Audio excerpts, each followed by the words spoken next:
Menko Polhukam Mahfud MD optimis kasus tewasnya Brigadir Yosua Huta Barat atau Brigadir J akan terungkap dengan benar, terlebih dengan kemunculan Barada Richard Eliezer ke publik setelah memenuhi panggilan dari Komnas HAM. Mahfud MD mengingatkan semua pihak agar tidak main-main dalam penanganan kasus tewasnya Brigadir J. Menurutnya Presiden Joko Widodo telah memerintahkan agar kasus itu diungkap secara tuntas dengan benar. Mahfud MD percaya bahwa instansi yang ikut terlibat dalam penanganan kasus ini akan bekerja secara transparan.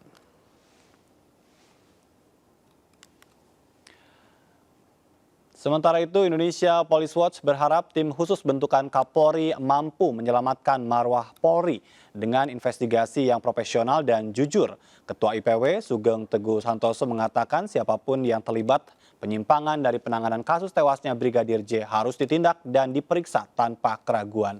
Sugeng menyebut ketua hingga anggota tim khusus adalah anggota terbaik yang tentunya bisa menyelamatkan Korps Bayangkara dari perilaku oknum. Menurut Sugeng, setiap anggota tim khusus itu harus bisa mempertanggungjawabkan sumpahnya selaku Bayangkara negara untuk benar-benar konsisten menegakkan hukum sesuai dengan fakta sebenarnya. Kita akan kembali melanjutkan perbincangan masih bersama dengan Irjen Pol Purnawirawan Anton Carlyan, mantan Kadif Humas Polri, dan juga Pak Bambang Rukminto, peneliti ISES bidang kepolisian. Saya ingin ke Pak Anton. Ini kalau berbicara tentang kasus Brigadir J, ini ada dua kasus ya yang ternyata penanganannya satu di Polda Metro Jaya dan satu atas laporan dari pihak keluarga Brigadir J dilakukan di Bareskrim Mabes Polri. Hemat Anda seperti apa harusnya? Saya kira tidak ada masalah di dua institusi, karena kalau di satu misalkan Polda saja mungkin takut objektivitasnya nanti tidak terlalu objektif, sehingga agak dibedakan. Sehingga kalau di satu tempat nanti akan muncul lagi persepsi-persepsi, kecurigaan-kecurigaan masyarakat. Saya kira ini sudah merupakan satu langkah yang cukup tepat ditangani di dua tempat tersebut. Dan ini kan ada kasus dugaan kekerasan seksual yang dilakukan oleh Barada J, begitu kan? Kemudian ada kasus dugaan pembunuhan berencana terhadap Brigadir J, begitu ya. Apakah nanti bukan tidak mungkin ada kesimpulan yang berbeda dan akhirnya akan menjadi polemik tersendiri? Saya kira dengan berdasar kepada scientific investigation ini, justru ini salah satu untuk ya menetralisir dugaan-dugaan tersebut. Seperti otopsi itu sendiri. Mungkin di dalam otopsi itu sendiri sebaiknya harus juga dilakukan untuk foto ronsen. Bahkan kalau perlu dengan adanya scan. Sehingga nanti masyarakat tidak lagi curiga, oh sekian tembakan, sekian. Tinggal tunjukkan ini nih fotonya, sekian. Terus mau apa? Itu scientific investigation, gitu kan. Dan insya Allah akan terjadi alur fakta-fakta yang selaras. Karena justru apa yang dimaksud dengan penyidikan itu kan mengumpulkan barang bukti dan saksi. Nah, barang bukti itu apa? Berupa fakta. Fakta satu, fakta kedua, fakta ketiga itu harus berkaitan satu sama lain. Nah, fakta yang berkaitan ini jadi satu kenyataan. Fakta satu saja belum tentu sebuah kenyataan. Tapi agar jadi kenyataan harus berhubungan satu sama lain. Nah, di sini bisa saja ketika fakta itu ya kita sesuaikan dengan fakta saja. Karena saya bilang kebenaran tidak memerlukan tipu muslihat untuk meyakinkannya. Iya, jika terjadi apa dilakukan dengan objektif, ini semuanya sebetulnya bisa terang benderang begitu ya. Terang benderang, tidak perlu takut. Pak Bambang, bagaimana dengan penanganan di Polda yang menurut Anda justru ini malah jadi memperunyam permasalahan? Iya, tim khusus kan sudah dibentuk Kapolri untuk menyelesaikan masalah ini terkait kematian dari Brigadir Joshua seperti itu. Makanya kalau kemudian ada laporan lain yang dilemparkan ke Polda, ini jadi menafikan mengerdilkan perintah Kapolri untuk membentuk tim khusus gitu loh. Saya merasa seperti itu karena akan muncul dualisme penyelidikan. Dan yang perlu digarisbawahi dalam laporan yang dalam penyelidikan di Polda itu terkait dengan kekerasan seksual. Iya. Sementara kekerasan seksual ini kan masih sumir gitu loh. Hanya berdasarkan saksi-saksi yang juga masih perlu bukti. Sementara hal yang sudah jelas, ada kematian, ada tembakan Luka di situ. tembak, gitu ya. Ini belum clear gitu loh. Makanya ini seharusnya ketegasan Kapolri di sini diuji gitu. Mau menyelesaikan yang mana dulu gitu. Kalau Kapolri benar-benar tegas, seharusnya semuanya diambil alih ke tim khusus gitu untuk menyelesaikan kasus terkait dengan kematian Brigadir J Joshua tersebut gitu. Baik, jadi fokus begitu ya. Betul, kalau Kapolri serius ya. Ya, kan ditunjukkan dengan adanya otopsi ulang, adanya tim khusus, itu kan suatu keseriusan. Apakah masih kurang menurut Anda? Di sini masih ada dualisme gitu, ada ambigu soalnya di situ loh. Saya merasa ada ambigu. Ini maunya seperti apa? Kalau serius ya serius saja. Baik. Selesaikan yang terkait yang fakta-fakta yang sudah ada. Kenapa harus dilimpahkan ke Polda Metro, sementara Polda Metro ini juga atasan dari Kapolres Jakarta Selatan gitu loh. Makanya masyarakat juga meragukan ini serius apa enggak sih ini gitu loh. Baik. Atau hanya sekedar hangat-hangat saja gitu loh.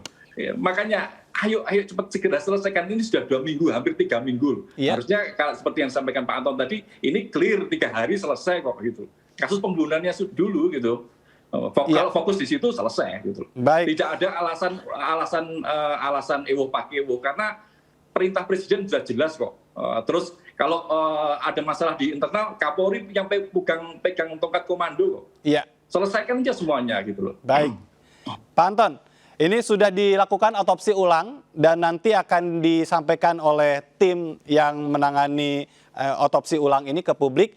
Tapi menurut Anda, apa yang penting untuk bisa disampaikan, sekalipun memang tidak seluruhnya tadi disampaikan oleh Kadif Humas ya, karena semuanya akan dibuka secara terang benderang di pengadilan. Tapi untuk menjawab pertanyaan keluarga dan publik, apa sebetulnya yang bisa dijawab dari hasil otopsi ulang ini? Jam J kematian. Jam J kematian ini pun juga kan menjadi debatable. Nah justru dengan otopsi ini akan diketahui. Nah justru padahal yang paling gampang adalah dari lebam mayat.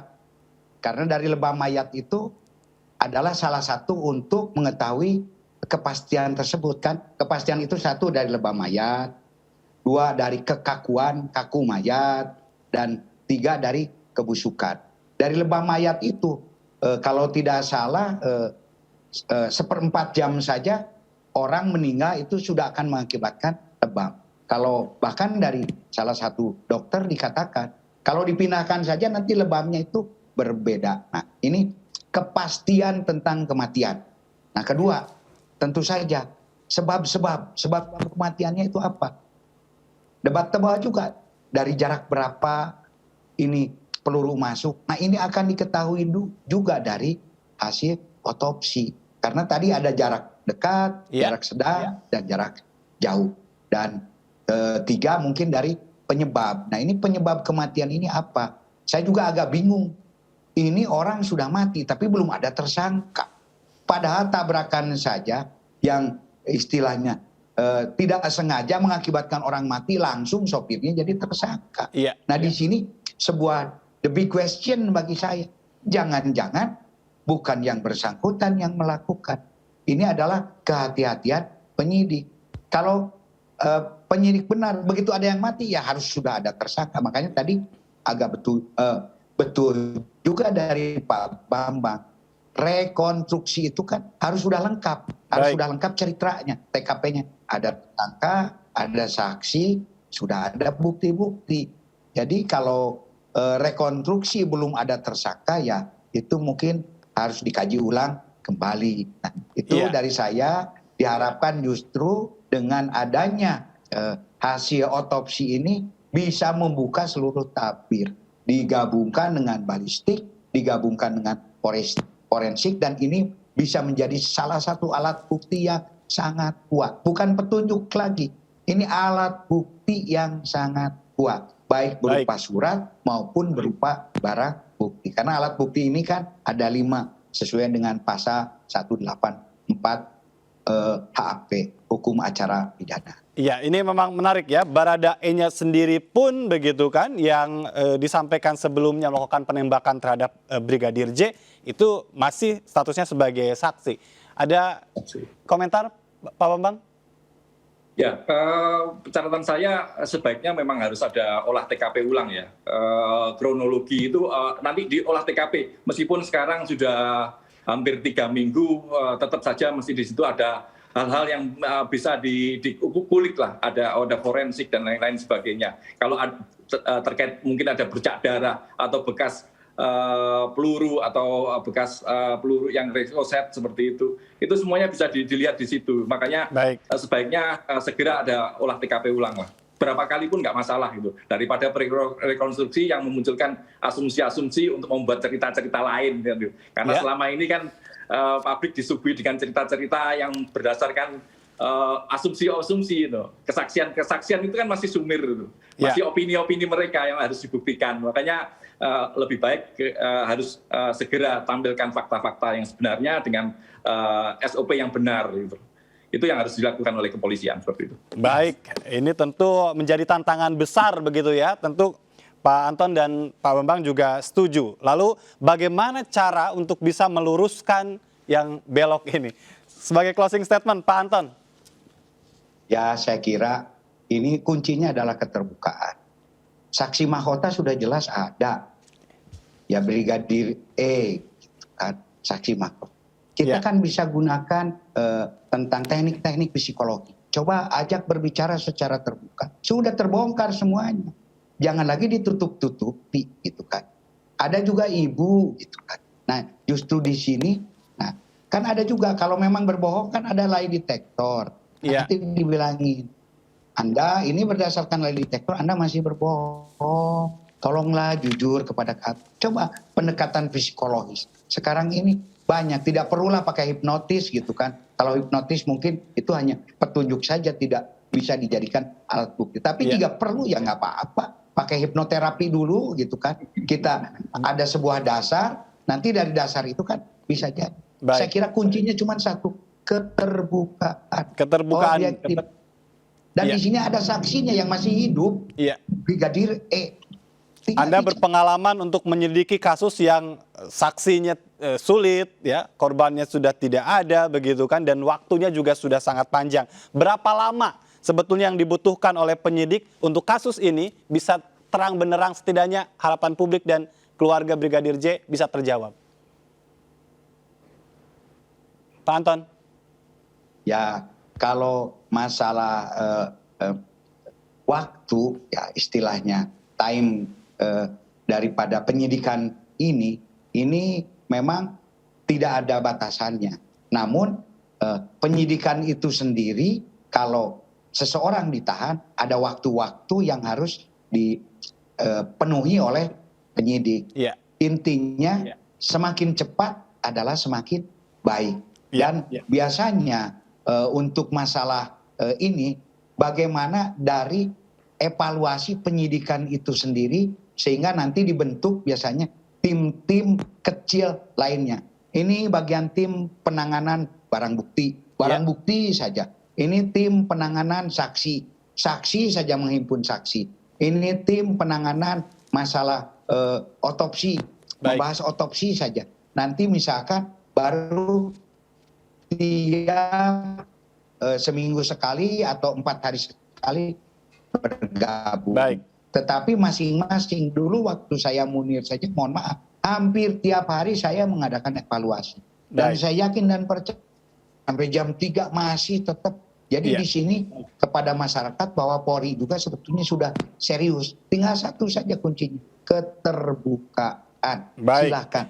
Udahlah, jangan ada lagi yang ditutup-tutupi. Semakin ditutupi bahkan akan menghancurkan citra dan kredibilitas Polri. Jangan hanya untuk melindungi misalkan sesuatu atau seseorang kemudian mengorbankan sesuatu yang lebih besar. Baik, Pak Bambang, silakan. Ini institusi Polri yang dipertaruhkan. Betul. Ini kan problemnya adalah bagaimana membangun kepercayaan kepada kepolisian, ya, kepada Polri. Niat baik saja tidak cukup, tapi harus dibuktikan gitu loh, dengan langkah-langkah yang akurat dan cepat gitu loh. Baik. Problemnya memang itu tadi, bagaimana membangun kepercayaan. Kalau timnya masih seperti itu saja dan tidak segera menyajikan bukti-bukti kepada masyarakat, akibatnya trust itu akan semakin luntur. Iya. Makanya harus secepat mungkin, seakurat mungkin, dan setransparan mungkin untuk membangun kembali kepercayaan masyarakat. Kalau tidak, kepercayaan akan semakin pudar. Seperti itu. Baik, terima kasih Pak Bambang, terima kasih Pak Anton atas waktunya sudah berbincang bersama kami di MNC News Prime. Salam sehat dan kita tentu menanti tadi keterbukaan atas kasus ini.